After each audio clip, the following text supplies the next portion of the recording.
Moving on to women's basketball, star Northwestern basketball guard Lindsey Pulliam announced her declaration for the 2021 WNBA Draft on April 15th recently. Pulliam averaged 15.5 points for the Cats in 2020 and is projected to be a second-round selection in most mocks. What kind of role do you see Pulliam fitting into, when she enters the WNBA? Well, look, I know everyone in Evanston loves Lindsey Pulliam, but I hate to burst your bubble. She's not going to be an all-star, top-tier starter in my eyes.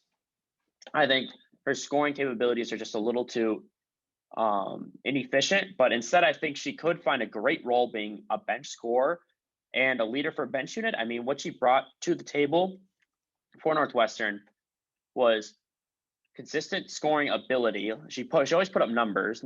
She always found a way to do it. Great defensive awareness and great leadership. And I think all three of those things are something that she can bring in a bench role in the WNBA. Excuse me.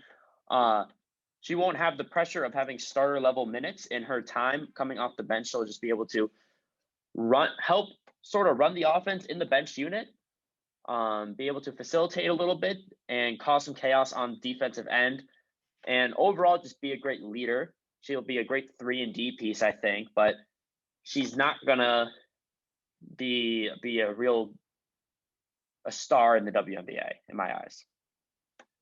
Listen, I see where you're coming from. I think that, obviously that Pulliam's been an absolute superstar for Northwestern. And, on the national level, that's, not necessarily going to cut it in terms of being a superstar, at the next level.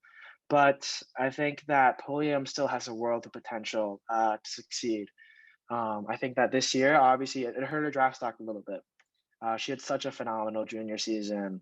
Being named to the first team, unanimous first team, all Big Ten team, and, being an honorable mention All-American. And she really took a hit this year in terms of shooting percentages, just overall efficiency.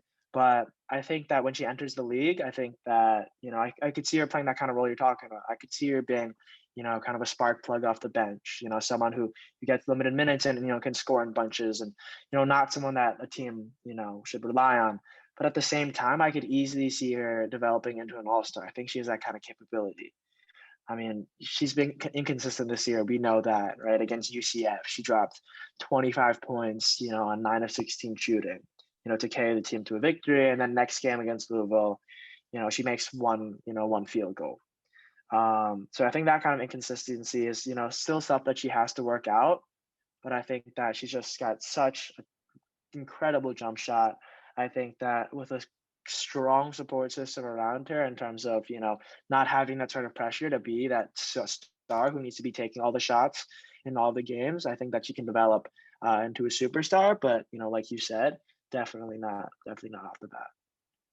Yeah, I mean, you're right about the silky jump shot. No doubt about it. She has one of the smoothest jumpers around. I think that she will greatly benefit in the WNBA in a smaller role just because she'll have fewer touches. So she won't be having to create shots that may not be very high percentage shots, which she sometimes had to do at Northwestern, which kind of hurt her percentages. I don't know if she has the potential to be a high volume shooter just because when she was a high volume shooter at Northwestern, there were times where let's be honest, it wasn't the greatest thing to watch. We look back at that Louisville game where she really struggled trying to just shoot herself back into the game. And sometimes she just has those nights where nothing will fall. And in the WNBA, that won't really cut it. And yeah, a team that I really like Pulliam ending up at is with the Indiana Fever in the second round. I think that being that the Fever were last in the WNBA in points allowed per game at 89.5, clearly they need a little help on defense. Pulliam can bring that. She was part of the Blizzard scheme, of course, as we know, one of the best defenses in the nation, and she was at the helm of that, really being the leader of the team. So she brings defensive awareness, defensive effort, a ton of effort on the defensive end. So I think she can help shore up a little bit of those Fever's defensive issues. And they were also last in opponent field goal percentage at 47% and third to last in 3-point percentage defense at 37%. I think overall, just her ability to be a bigger guard, because at the end of the day, one thing with the Fever really struggled with is size.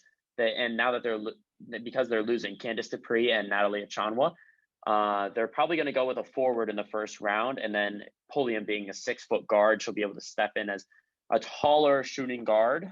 And I think that sort of length will greatly benefit the Fever on the defensive and offensive end. Yeah, and I think that the latest ESPN mock draft has Pulliam going at 16 to the hometown Chicago Sky. So I don't think Northwestern fans would be too upset if that happened. But I guess we'll find out this